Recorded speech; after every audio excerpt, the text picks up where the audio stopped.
Hello everyone, welcome back to another video. Today I will show how to install Python in Windows 11. So let's get started. First open a browser window, then search for Python.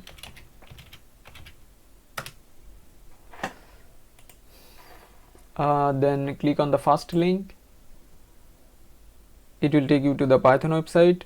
Then go to downloads and then download for Windows and click on Python 3.9.6. So it will start downloading. Once the download is finished, I'll just click on show in folder.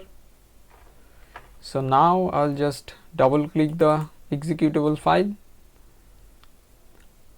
When the installation window appears, you just have to check the add python 3.9 to path. Now just click on install now. So just click on yes. So the Python will start installing. I'll just minimize the windows.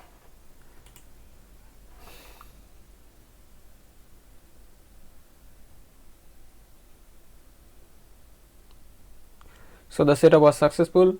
Now just click on close. Now Python has been installed. We'll just check it just by clicking on start menu and then typing Python. So now I'll just click on Python.